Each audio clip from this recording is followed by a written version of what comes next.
Good afternoon, everyone. Please take your seats. We'll begin shortly here. My name is Charles Gao. I'm a first-year MBA student at MIT Sloan, and today I have the pleasure of introducing our panel, Luck versus Skill, Gambling Analytics. We have some great panelists here. Going from right to left, we have Ryan Rodenberg, Assistant Professor of Sports Law Analytics from Florida State University. We have Jeffrey Ma, Director of Business Insights from Twitter and former member of the MIT Blackjack team. We have Piko Hosoi, who's a professor of mechanical engineering and mathematics at MIT. We have Rufus Peabody, professional gambler, co-founder of Massey Peabody Analytics, and this panel will be moderated by Chad Millman, editorial director of ESPN. Throughout the panel, please ask questions using the hashtag that you see on the screen, LuckVSkill, hashtag SSAC16. And without further ado, Chad. Thanks, Charles. I'm fairly certain Charles just gave me a promotion, but I'm happy to take it. So the panel, as we discussed, is luck versus skill, and this has become a particularly hot topic this past year because of all the conversations around daily fantasy. And so I want to start, I'll ask everybody, but Rufus, I'll start with you. In your perspective, how do you describe a game of skill? Well, I think luck and skill is on a spectrum. You started Candyland, which I think everybody played as a kid, or maybe that was just me, which was completely luck, and you have like a game like chess, which is like all skill. And I think there's definitely a lot in the middle, and I think sports betting and DFS and all that is one of those things. I mean, with my sports betting, in an individual game, the biggest determinant of how I do is going to be luck in an individual bet. But over the long term, skill is going to be the primary driver. So I guess the question, though, is like, it depends on where you set that line to say, is this a game of skill or primarily a game of luck, right? Right, and so, Peko, I'm going to want you to jump in here for a second. But when you were talking about luck versus skill, there is a frequency component to it. And so I want you to answer the first question and then see if you can layer in the idea of frequency on top of that particular definition. Yeah, so I totally agree with Rufus that you have to think about luck and skill on a spectrum. And one of the things that will tell you where on that spectrum you lie is how much player decisions impact the outcome, right? So if I make a decision and it has no effect on the outcome of the game, then you're going to be lying on the end of luck, right, versus on the other side. And again, when you're thinking about a contest, if two people are very close in skill, then in order to discern the difference in skill, you have to just play a lot of games, right? And this is true in any endeavor, right? So if you have a grandmaster chess player versus a novice, then that grandmaster is going to win 99 times out of 100. Versus if you have two grandmasters playing each other, you're going to have to play a number of games before you can determine who's the better chess player. So the number of games also factors in. Jeff, I know you want to jump in. The grandmaster and a novice played, he wouldn't win 99.9% of the win. time. He'd win 100% of the time. Grandmaster I mean, that's really the difference in when you talk about skill versus luck. I mean, chess is completely a game of skill. There isn't a component like there isn't some wind that's going to knock over the chess piece every once in a while and you can't use your queen anymore because the wind blew. Yeah, but he could get sick or wander out of the room, right? You know. I mean, but that's like, honestly, this is at the core of why I find this argument both interesting and stupid. Because the fact that we have this continuum... Jeff never finds anything to be both interesting and stupid. No, because we have this continuum of luck versus skill, and most everything we do has a component of luck and a component of skill. There are extremes, and the problem with getting into the DFS argument, the problem with it is that we've created this carve-out for daily fantasy sports, and we've created this BS language that allows fantasy to be legal based on it being a game that's skill, without defining at all what the parameters are of this. The carve-out that they did, 5 years ago or 6 years ago, was just asinine, and it's the whole reason that we're in this situation, because they didn't have any definition of what skill or fantasy or any of it was. And so now we're left to the courts to tell us what's luck versus skill, and it's up to the interpretation of 50 different attorney generals or whomever, and it's a mess. Right, and the language is fuzzy differently in every state, right? Some it might be predominantly skill, Some it might be, I don't know, all skill, right? So it's, Well, the word I agree. predominantly Yeah. itself is just Exactly, fuzzy. it's completely, yeah, there's no mathematical definition of predominantly. Ryan, as our resident legal expert, I'm sure you have something to say So about I've this. spent far too much time reading all of the BS stuff that's coming out in all these court cases. And in the You course agree of it's BS. So in the course of 50 plus hours of looking at these, you have predominant factor states, you have material element states, you have any chance states, you have some states where it's an outright ban regardless of the skill level. All of those things together, it's an archaic system. The DFS, certainly industry, is really struggling with that right now. One easy back of the envelope way that I always think of to determine whether something is skill or chance or pure luck is if you can lose on purpose, then it's skill.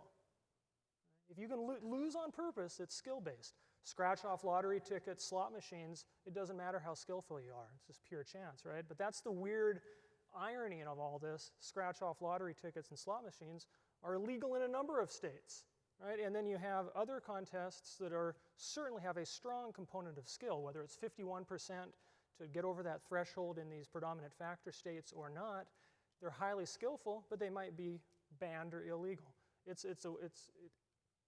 a lot of BS right now. What's the origin for why we give a crap if it's skill versus luck? Yeah, so Legally. Many states are wildly different. At some point 100 years ago, there was whether it was through the pinball cases or some lottery cases, each state determined what their threshold needed to be. And the majority of them, according to the court papers in the New York case, 24 out of 50 chose this predominant factor test.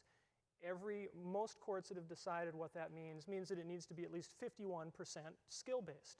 So if you need to prove something's at least 51% skill-based, you hire experts to do studies and file affidavits to prove that's true. And they've certainly done that, and it's been fairly successful. It's just in these other states, what does material element mean? Is that 10% chance?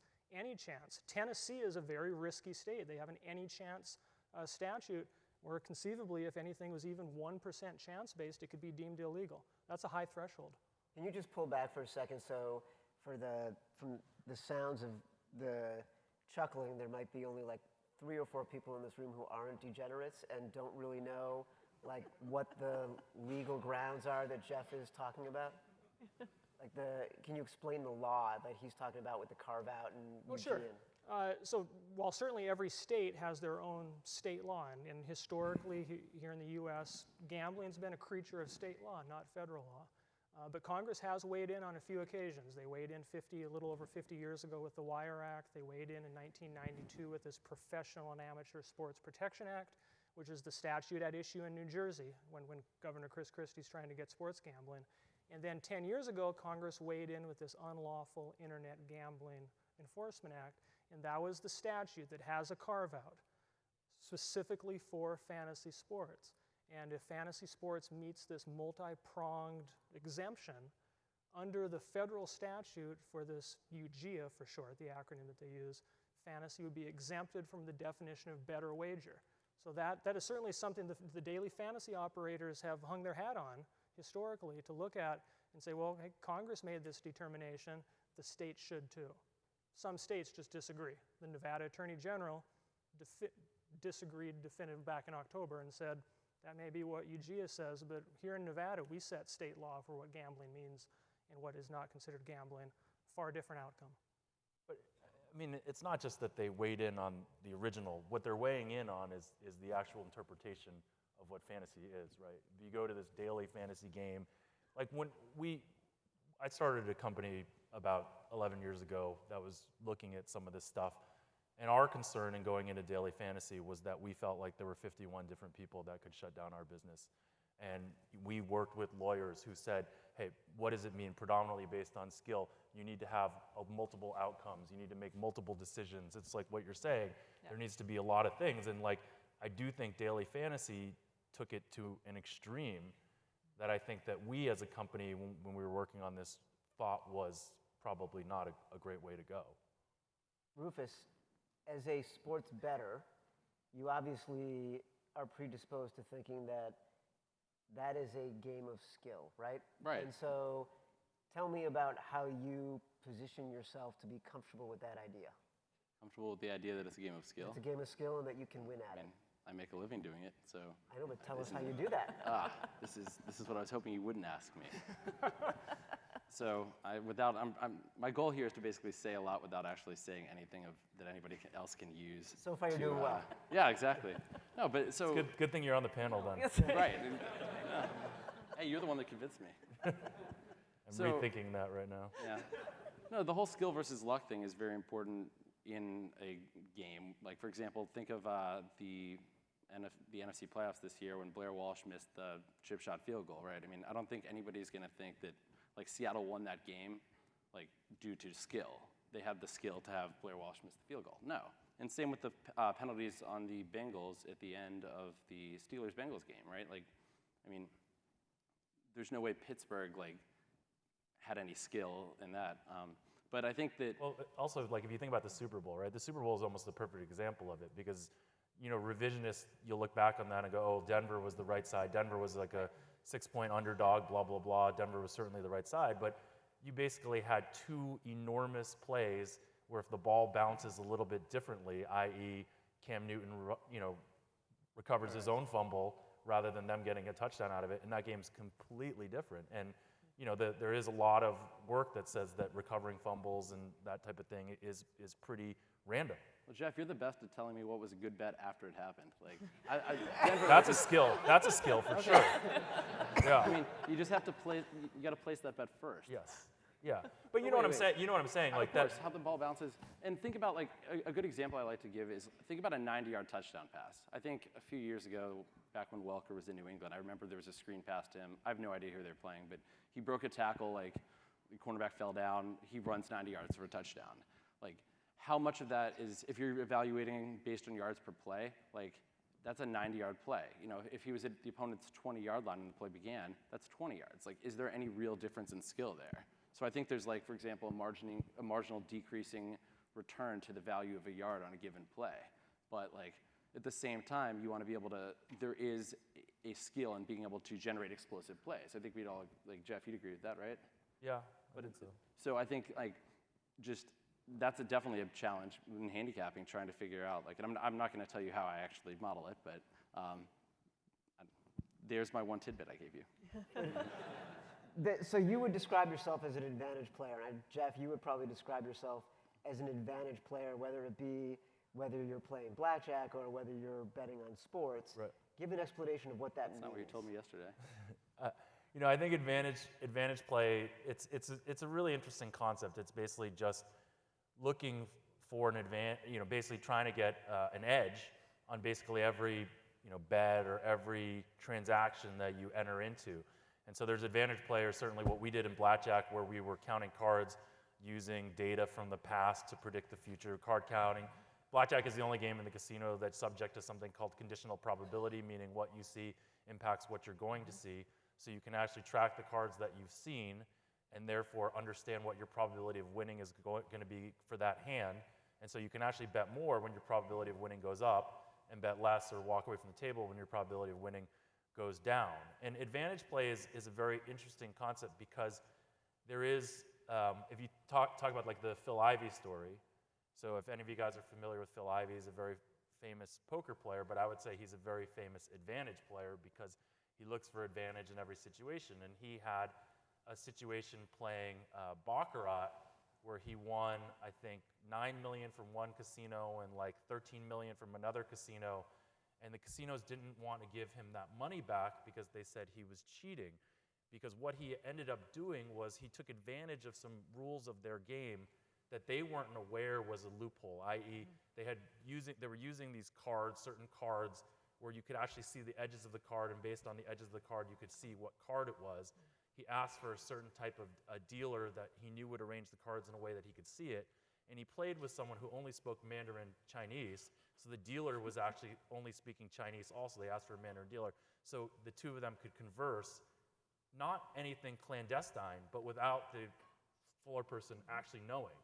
So that became this question of, is that advantage play or is that cheating, right? And you know, it's interesting because advantage players, I feel like, are looking for an advantage in any situation, sort of by any means necessary, sometimes on the gray area of ethics probably too. Well, Go ahead. I was going to say, I mean, I deal with this in sports betting a lot. You know, a book sets a bad line. Maybe they make a team +3 instead of -3, or +3 instead of -3, or just sometimes they realize the market moved and are like, we want that bet back. And whether or not it was a mistake, a real mistake line, or they just have regret, I deal with, like, a lot of the times they'll ask you for that bet back, and if you don't give it back, then you're going to get cut. Your limits might get cut in the future, and so you sort of need to weigh the long term as a better versus the short term. Like, do I want this bet? Like, I have this great bet, but at the same time, like, if I'm cut at this book in the future, that's going to hurt. It's not very hospitable. No. Hecko, you have been studying advantage play in fantasy, I guess, a little bit. So explain a little bit about the resources you've been getting and how what you're learning about those. Yeah, so we got interested in trying to quantify where fantasy sports fit on this skill luck spectrum. And we were lucky to work with FanDuel, who gave us their complete data set for the last 2 years. So we have, it's anonymized, but we have all of the players, their win-loss records in NFL, MLB, NBA, and NHL, the fantasy players, for 2014, 2015. And we've been doing a statistical analysis on that to see if we can tease out how much of the outcomes are a result of skill and how much of the outcomes are a result of chance. And so what are you seeing? So I'm convinced it's skill, having looked at the data. And again, you know, like Jeff was saying, it's not that you're never going to get something that is all skill. So the question is, where does it lie on the spectrum relative to other activities, right? So we looked at, so we developed sort of a metric for quantifying the relative importance of skill versus luck. We ran that on the daily fantasy data. We ran it on real sports, so real MLB, real NFL, real NHL, and real NBA. We ran it on coin flipping. We ran it on mutual funds. We ran it on bicycle racing. We ran it on poker. And we put all of those things on a spectrum to see where fantasy sits relative to the other activities. And I got to know, like, where did mutual fund picking come in on the spectrum versus coin flipping versus daily fantasy? Yeah. Okay. So this is luck. This is skill. So if I go from luck to skill, coin flipping, all luck. Good. Check. The metric works well. The next is mutual funds. You are probably overpaying your mutual fund advisor. Okay. Next was poker. Then was real hockey and fantasy hockey. We're pretty close. So they were at about sort of 50-50. Then was real football, real baseball, fantasy football, and then way up at the skill end is both real basketball and fantasy basketball. So now you're at about 0.9 on a scale of 0 to 1. And then above that was bicycle racing. Right. And it makes complete sense when you think about it. So basketball, why is basketball so high on this skill spectrum? Well, you have many, many scoring opportunities in every basketball game. So if you get one lucky shot, that's not going to change the outcome of the game, right? Versus in hockey, if you get a lucky shot, that could actually have a significant impact, right? So in basketball, you get so many scoring that all of that luck is washed out in the noise. When you did this analysis, right, there's got to be like a time frame component because. Oh, absolutely. Yeah, that's absolutely true. So what Jeff is saying that, you know, if I just take two people and go and play one game, you can't tell anything from playing one game. You have to look at statistical trends over the course of a season, right? So in the real sports, you know how long a season is, and so we just used a season. That was the time frame we used for real sports. For poker, we used. So you have to go more than one day, right? You have to go more than one. It couldn't be daily, right? Yeah. So okay. So, yeah. So what we have is we have the player, again anonymized, and then we have their record over the season, right? So we track that player over the season, right? So if you were if you were like testifying and you were recommending this would you say all of the DFS games can't be DFS? They have to be WFS or SFS? Season long or weekly or. You have different length seasons too. What's that? You have different length seasons for different sports. Well, and people put in my multiple point entries. is, like, can exactly. you really say that exactly. it's a game of skill if it's a daily game where the pots are decided after one day? So I would argue that with the people who only play one game, Yeah, I mean, I can't learn anything from that data, right? If you have people who are playing multiple entries, multiple days, then you can extract information out of that data and determine whether or not this was skill or luck, and whether the I outcome think you skill could or luck. identify a little bit of skill in one game if the guy picks all injured players. That's not what, my point is not whether, like, my point is that, like, legally you're saying this is a game of skill, which Yeah. I will believe over the course of 2 seasons of data you can Yeah. pick that out. Yeah. But no one is required to play Yeah. for 2 seasons. They can play one Yeah. game, one day, and Yeah. pull their money out. But the question you're really asking is in the design, the structure of the game, Yeah, right? that's exactly, Is yeah. the game structured such that, on average, more skilled players win, right? Right. And I think that I don't think it makes sense to even look at one game in that sense, right? In order to answer that question, you have to look at a long-term and sort of a lot of data from a lot of people over a reasonable amount of time. So But were the there existence- were there win rate? What were the differences in win rates between the skilled players versus the non-skilled players?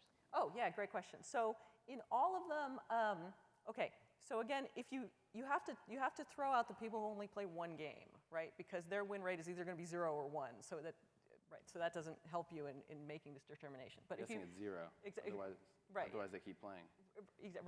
yeah. So right. Exactly.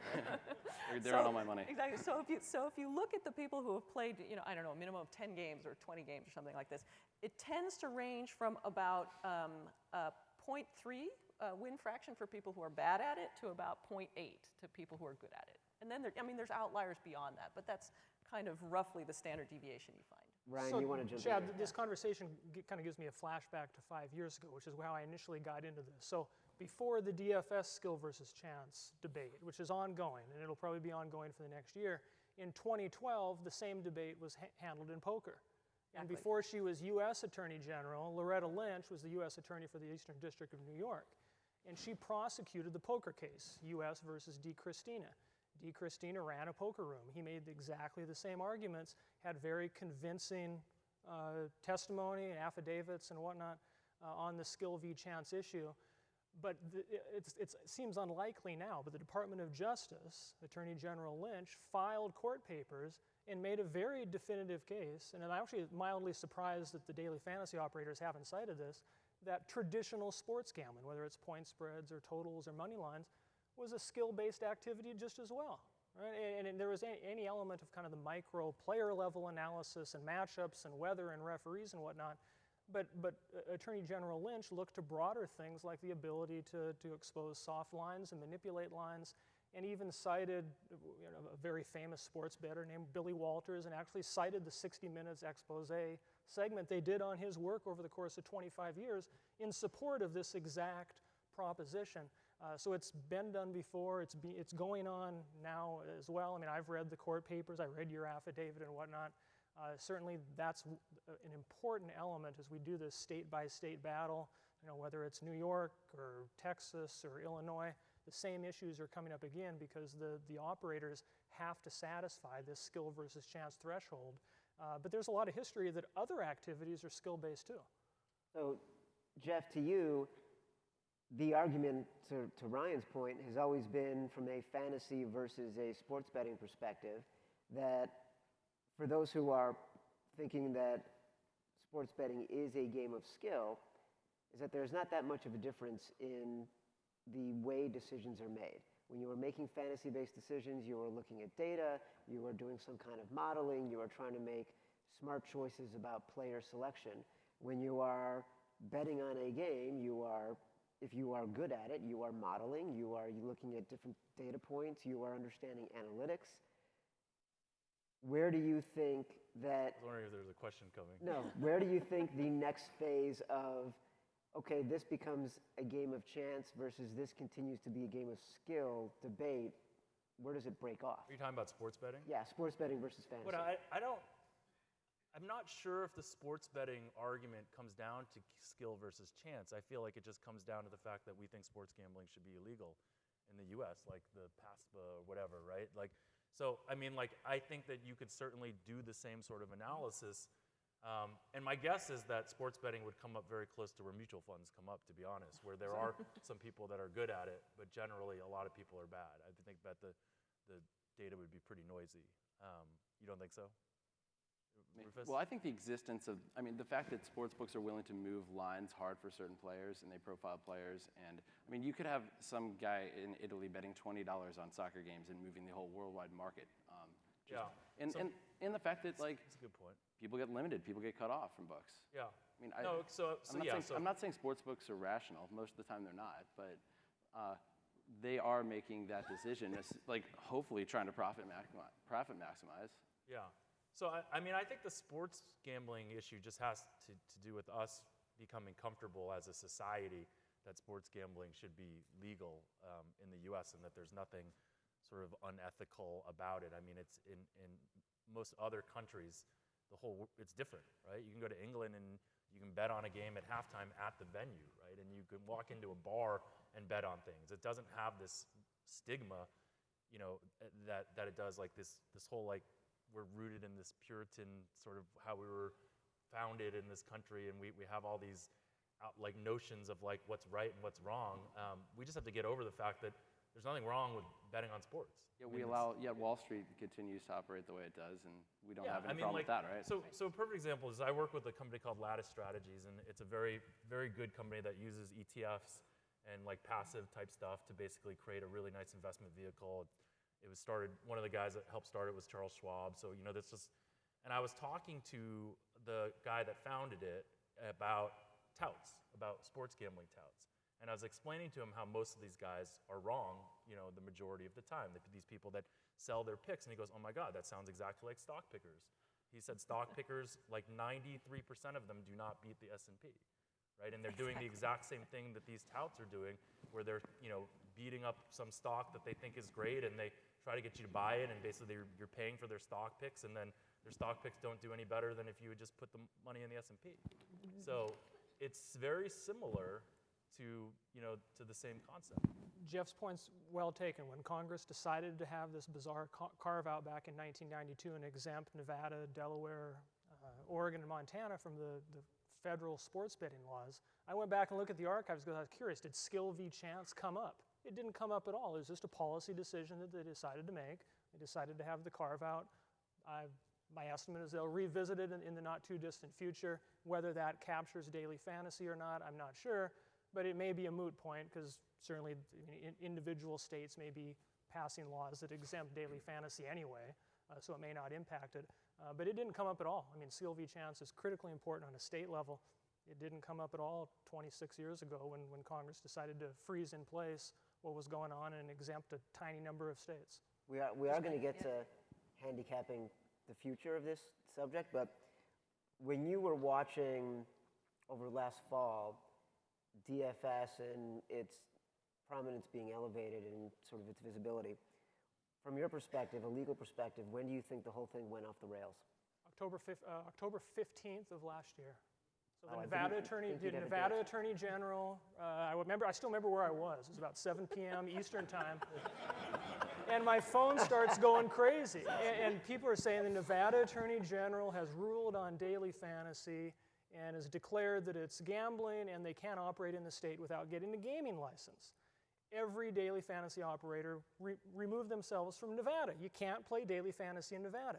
But here's how bizarre it is. Nevada has the most robust, mature, technologically advanced gambling market in the world, in the United States, but you can't play daily fantasy. Just north is a state called Utah that has the most draconian anti-gambling laws in the country. It's the most conservative state. You can play as much daily fantasy as you want, and the Utah Jazz have a deal with FanDuel, right? So the dichotomy is truly bizarre. They're right next to each other and share a border. How differently it's being treated, but that was in my mind, that date, and you've seen, I think 11 states at this point have followed suit. Georgia, Mississippi, Hawaii, Texas, New York, Illinois, have kind of cascaded, kind of a snowball effect since that Nevada AG came down. The Nevada Attorney General said we're going to place all of this kind of stuff in the same regulatory bucket, and they're free to operate if they want a gaming license. None of them have availed themselves of the opportunity to get a gaming license. My sense is they feel if they were to do that, it's going to torpedo their chances in the litigation that's ongoing in Texas, Illinois, and New York. They haven't done it in the United States. And more broadly in the United States. I mean, it could jeopardize this congressional hearing we keep hearing about. It hasn't been scheduled. We have senators and U.S. representatives saying that it needs to get scheduled. NBA Commissioner Adam Silver has saying this is something that needs to be uniform at the congressional level. It's going to be a hodgepodge across numerous different states if that doesn't happen. But that's the track they're trying now. Yeah, I mean, this is similar to Mike. So before I started working on this fantasy project, I knew zero about anything legal, and now I probably know epsilon. And what I've learned is that I can give the most rigorous mathematical argument about where to draw that line, and it just doesn't matter. From the legal perspective. In some states, it doesn't matter. Just, right? Yeah. I feel like this is the only room in the country where you can make an epsilon joke and people are going to laugh. That's right, exactly. We're very close to MIT. Yeah, very, very close. Rufus, when you decided to become a sports bettor, why did you think there was an advantage for you in that market? Well, let's see. It sort of happened gradually. I never expected that I'd actually be a sports bettor, but I did an internship back at Las Vegas Sports Consultants in 2007, and I kind of realized that I don't have a statistical background. I'm an economics major. I took statistics courses and everything, but there's plenty of people here that know a lot more statistics than I do.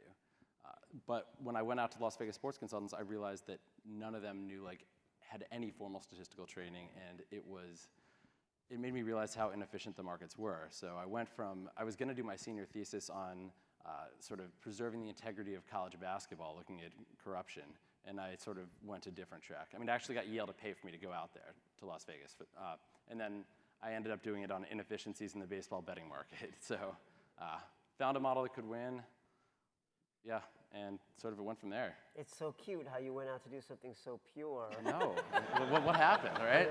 And then completely changed your mind. Yeah. But for me, it was. Rufus and I have spent a fair amount of time together, and I would say that the real, Rufus is not inherently a bettor. What Rufus likes to basically deconstruct a problem and find a better model or build a better model, or he's just it's interesting. I think that's what the sort of the thing with all of the stigma behind sports betting is there are so many similarities between that and the financial markets, and certainly when I graduated from college, I went to work on the Chicago Board of Options Exchange, and I worked as an options trader trading volatility models. So basically we had this historical volatility model that we would use to trade in and out of these options. And at the same time, I was also playing blackjack with the MIT blackjack team. I guarantee you 100% I had a better statistical advantage playing blackjack than I did trading options. And I know it because our volatility models were based on historical numbers. And if you guys have ever built models, if you use data that's not stable over time, meaning you decide to have a model that values the volatility of a company like Telemex, which is the Mexican telephone company, and then all of a sudden they decide to devalue the peso and it's no longer pegged, those volatility models go out the window. That data that you had goes out the window. When you play blackjack, it's not like all of a sudden a dealer decides that she can start hitting 17, or that you can't, take a card when you have an ace or something like that. The rules are stable, and blackjack is this almost perfect petri dish to learn about how to make good data-driven decisions and to learn how to gain advantage and all that kind of stuff. And all these classical things that we think are acceptable. I could tell people, oh, I'm an options trader, but I couldn't tell people I'm a professional blackjack player because it just wasn't acceptable. So I guess what I'm saying is when I think about Rufus and what he does, he could say, oh, I'm a professional gambler and people blah, blah, blah. And he could say, oh, no, I build models to look for statistical advantages in different financial situations, and I use that to make money. People will be like, oh, that's super interesting. Did you go to Yale?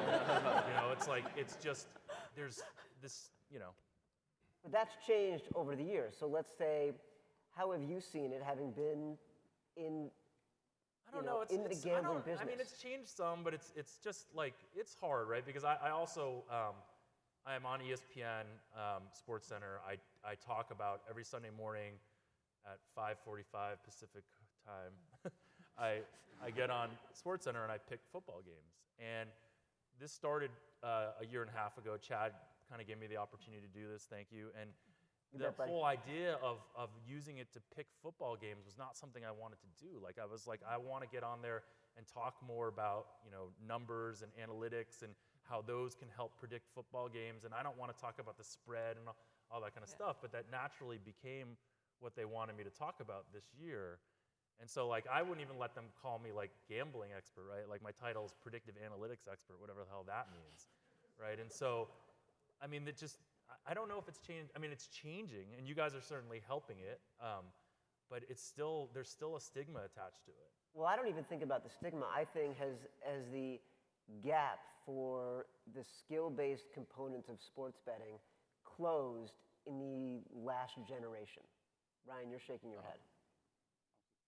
Have they closed in the last generation? I mean, certainly, we're at an analytics conference. There's any number of experts, whether they're professionals or even serious recreational sports bettors, that will use certainly those type of mechanics to try to gain an advantage. But I've also thought, there's a lot of people that just want to enjoy sports and consume sports, and there probably should be an avenue for that to be a recreational pursuit as well. And Rufus mentioned this, and it was something that really resonated with me. Before you switched to do the baseball inefficiency for your thesis, you were thinking about the integrity preservation prong. I've made an entire research line out of that as an academic. And that's one element, and it kind of circles back to the skill versus chance. If someone exhibits too much skill in the gambling market, that can be a red flag that something nefarious may be going on. In his New York Times op-ed, Adam Silver mentioned that exact thing. That if you treat these as markets, as you should, they can be used as ways to preserve the integrity of sports. That's something that very slowly the sports leagues have began to adopt and to embrace. It just took a long time. But that is certainly something that they can and should do. And there's a number, there's academics like me that do this stuff.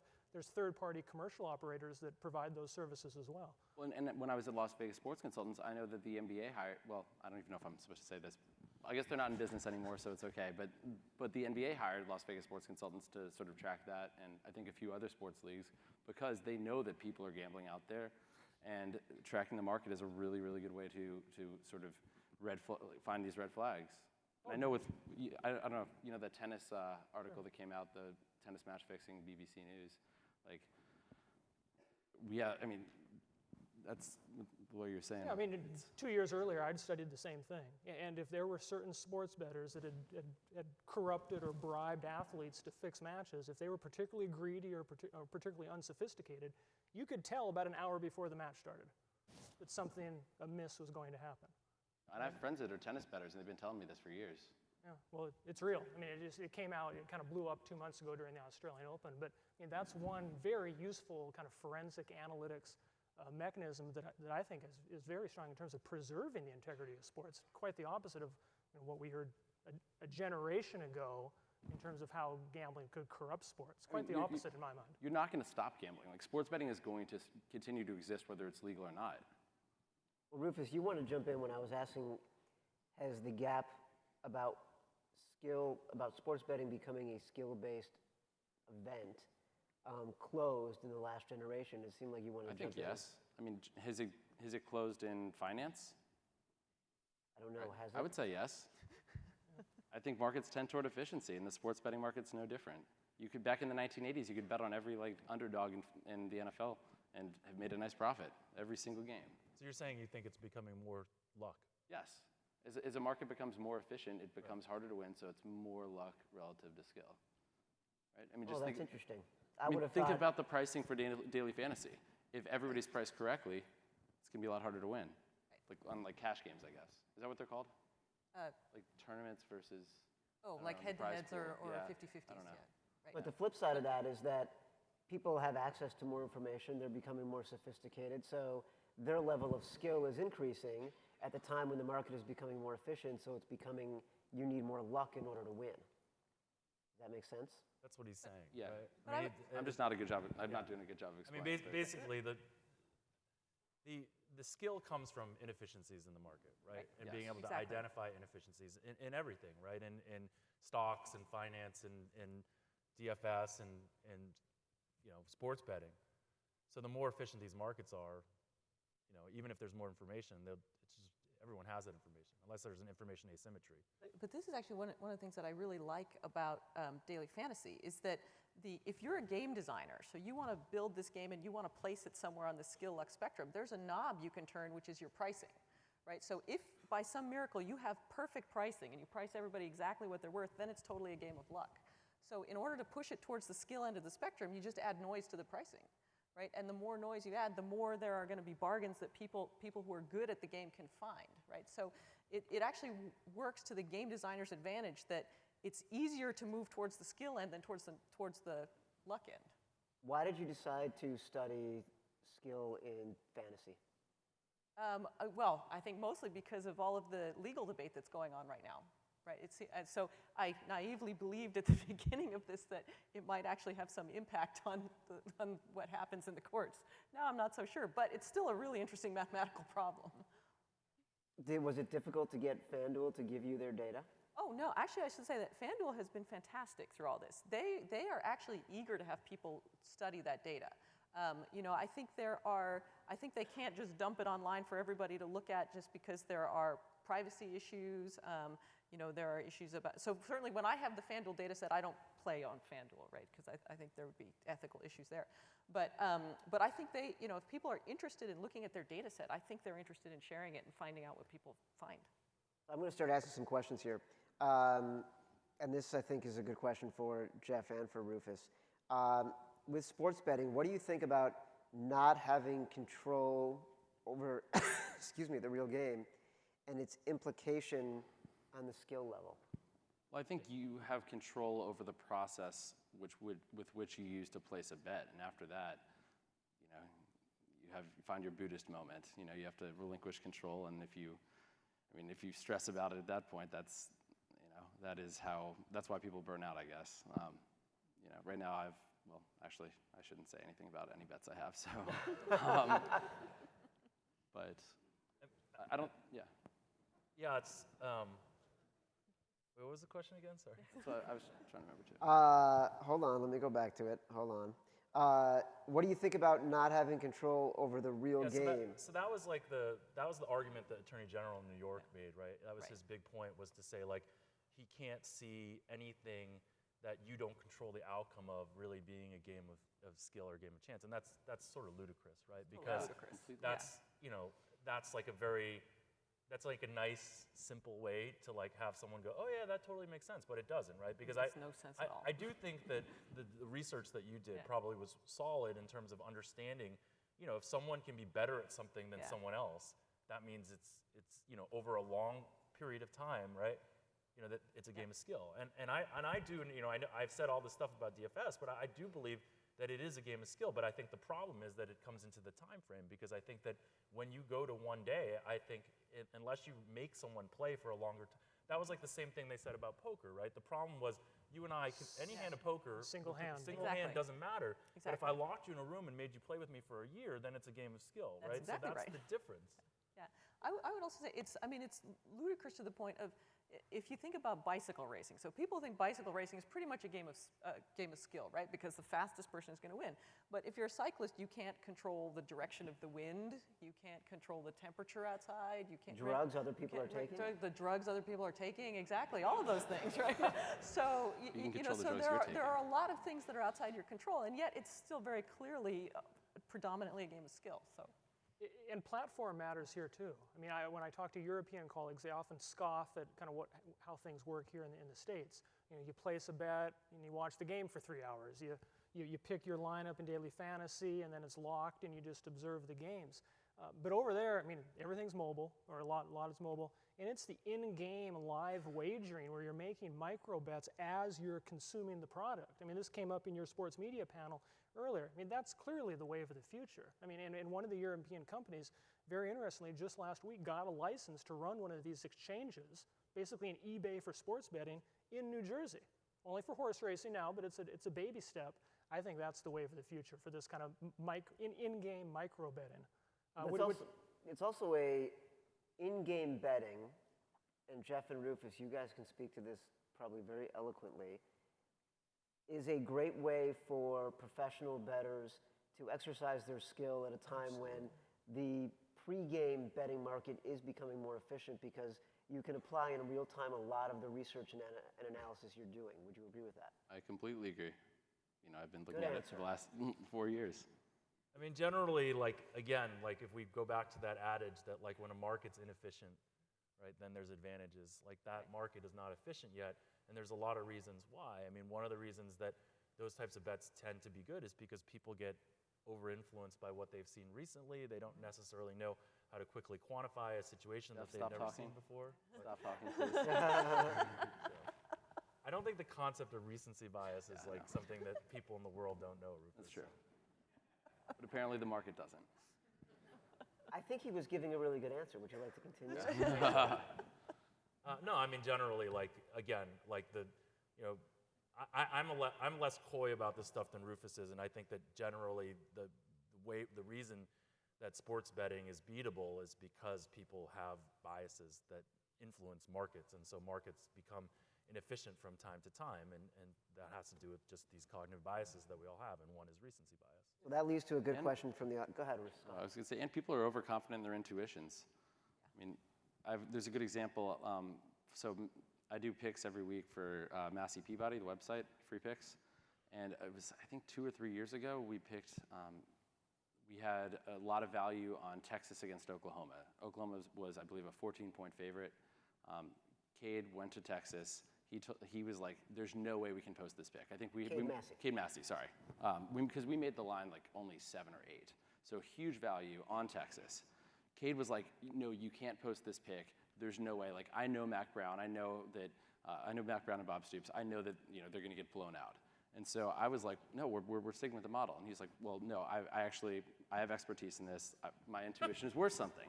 And so we actually had a bet on it. We bet the website maintenance costs for the year. And if Texas won outright, which Cade said there was 0 chance, we'd have to change the name to Peabody Massey for the next 2 weeks. Everywhere, Wall Street Journal, Twitter, etc. And Texas won like handily, if I remember correctly. And so yeah, it got changed, and then I tried to change the password so we couldn't change it back, but eventually figured it out.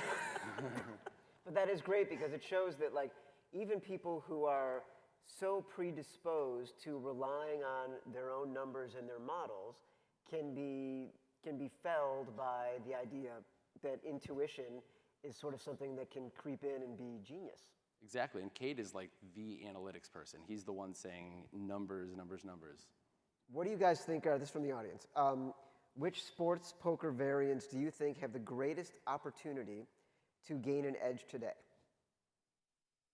What was the question? Say that again? What does that mean? Sports or poker variants do you think have the greatest opportunity to gain an edge today? And then whoever asked the question wrote like Hold'em in the mid-2000s. So like a sport that is inefficient? Yes. Small market sports? Rufus, there's no chance you're answering this question. Truthfully. No, you're right. The NFL, right? The NFL. The NFL's the best. Yeah. The NFL. Cricket, I don't know. Yeah.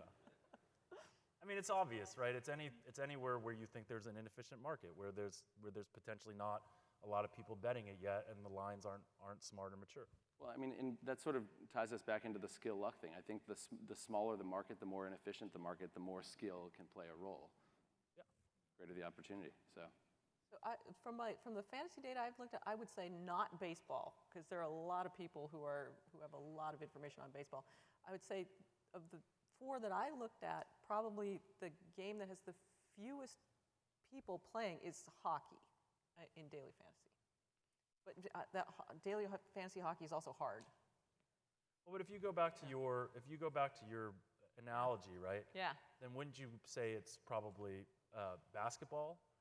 And Yeah. one other interesting kind of thing about basketball, so if basketball is very predictable, blah, blah, Exactly, blah, yeah. then you think it was basketball. But then if Yeah. you also think about one other way you can gain advantages in the stuff is having an information asymmetry. Yeah. And if we're getting more and more player tracking data and some people don't know what to do with it, there's potential to use something like that to gain an advantage. Yeah, actually, that's true. Yeah, definitely true. I would say there are already a lot of people playing basketball, so I feel like there are a lot of people who know what they're doing playing baseball and basketball, since they tend to gravitate towards those since they're more predictable. So if you're really good, then hockey. If you're pretty good, all right, basketball. What about college basketball, which used to be sort of the advantage play for gamblers years ago because there were so many games, it was harder for bookmakers to keep up with those particular opportunities. What about today? Has the market caught up to that? I haven't seen the data on that.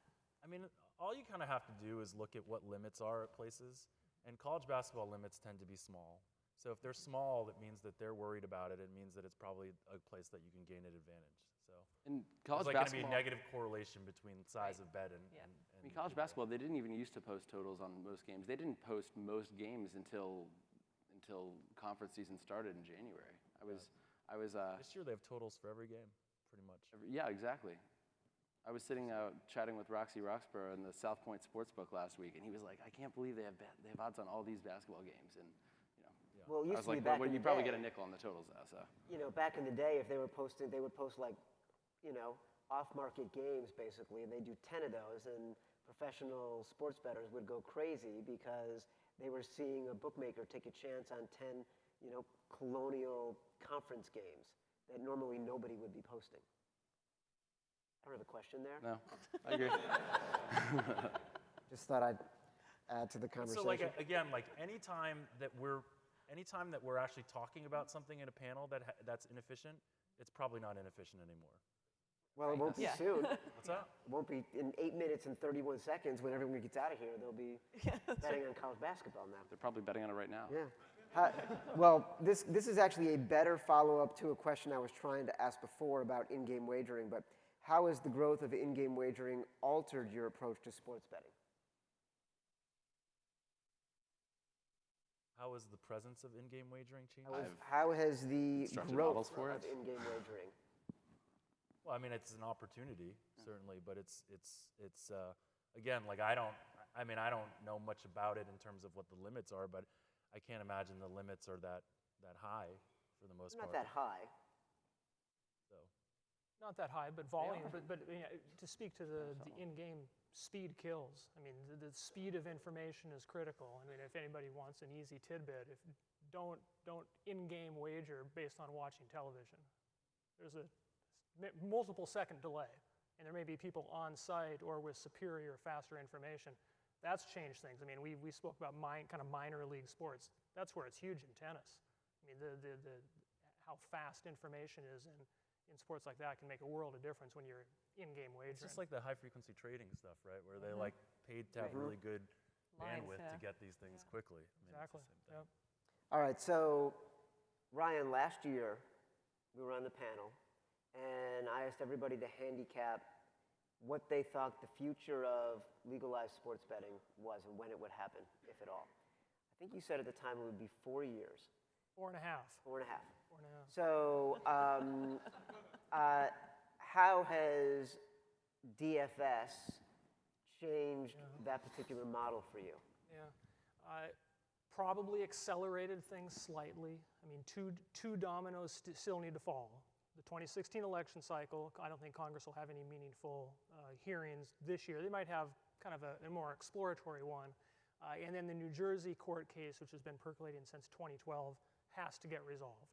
I mean, the 5 major sports leagues are still unified, at least in terms of the litigation. As soon as those two things are over, I certainly think there'll be a substantive congressional hearing. Adam Silver's crystal ball has been very good on this point so far. He has certainly merged together DFS and sports betting together and thinks that a uniform policy that across all the states would be preferable. I think that whether it's the sports leagues or different state attorney generals could probably convince Congress that'd be a good thing. You think it becomes something that is handled through the courts, or is it legislative? Legislative, and certainly states would have the opportunity to opt in. I mean, it wouldn't be the case where every state would, be required to open a sports book. Certainly, like I mentioned before, Utah and Nevada are going to take a wildly different perspective on that point. But that's the legislative amendment that's percolating now, but probably hasn't gotten much traction, is that states could revisit their decision from 1992 in terms of whether they wanted to opt into a sports betting realm or not. Certainly a number of states would want to now, or states like Delaware or Oregon that used to have some degree of sports betting, it's been mothballed, they might want to revitalize it. Isn't this whole thing so ridiculous if you think about it? Because they made PASPA, right? Which was saying, like, we don't want people betting on sports because, you know, we're the US and we're great and we're better than everyone else. And so then they said, but it's okay if you're betting on it if it's predominantly skill based in fantasy. It's stupid. Both that element and the grandfathering of a small number of states. It's hard to reconcile, you know, in an intellectually honest way, what the policy justifications for that was. Best guess is it was a compromise. I mean, every sports commissioner back in 1992, whether it was Paul Tagliabue or Bud Selig or David Stern, they were all very consistent telling Congress they had to freeze things in place. This was a huge threat to sports leagues, that any expanded sports gambling was going to corrupt the sports. Certainly there's a reversal now in terms of the NBA. Certainly at this conference last year, Major League Baseball Commissioner Rob Manfred certainly said he would reevaluate the issue. It's certainly the trend that most likely will happen, but it's still years away. Can I try to get Ryan to actually answer your question now? Wow. Because I'm actually curious about this answer. So with daily fantasy, do you hold it 4.5 years, or are you shorter or longer? We're a year in, so now Okay. now it would be 3.5. 3.5. Now it would be 3.5. But no, I mean, You hold it 3.5? yeah, but I did go back and look at prior congressional statutes that apply to sports betting. Yeah. And they all went through a few different iterations. There would be a couple years of hearings before finally the bill got passed, and the average was about 4.5 years. It's just not a fast process. Now we're at 3.5 Now we're years. 3.5. Now we're at 3.5. Okay. So what's that, like 2020 at some point? 2019, 2020, yeah. Okay. Jeff, do you think if sports betting becomes legalized, how does that impact people who do this professionally? It's something I'm not sure about. Like I've been asked this question before, and I wrote about it. I think a lot of it depends on how it's rolled out, and I'm pretty sure that they're not going to roll it out right at first. Like I think they're going to try to get licenses, and a lot of the incumbents right now are going to be the ones running these things.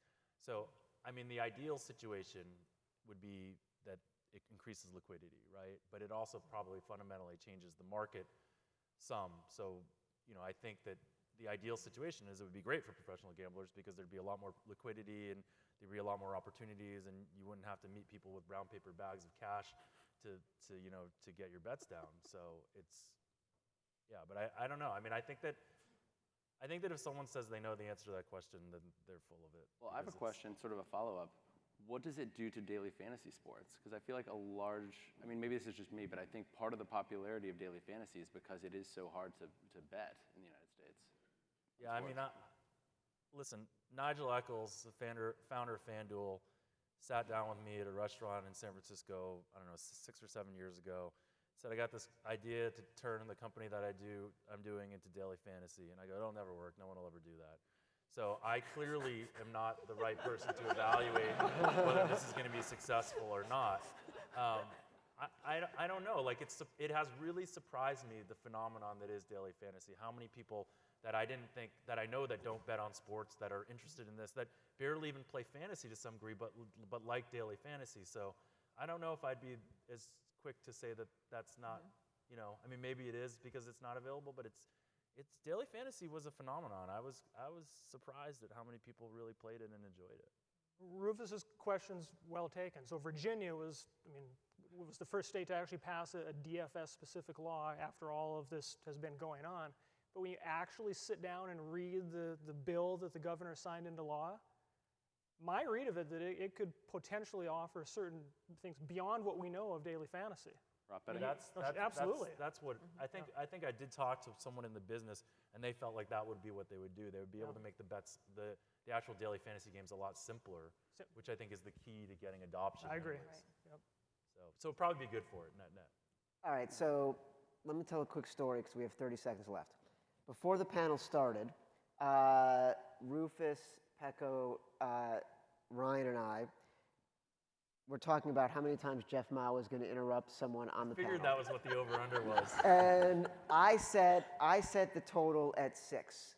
And Rufus said that was way too low. No, I said high. I said I took the under. You took the I under? took the under. Believe it or not, at 55 seconds, Jeff Ma Wait, had no, his... wait, hold on.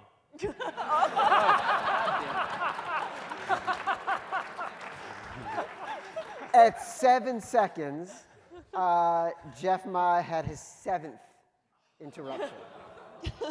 So he went over just under the wire. It was last second heave to get the over. So thank you to all of our panelists, and thank you for the questions.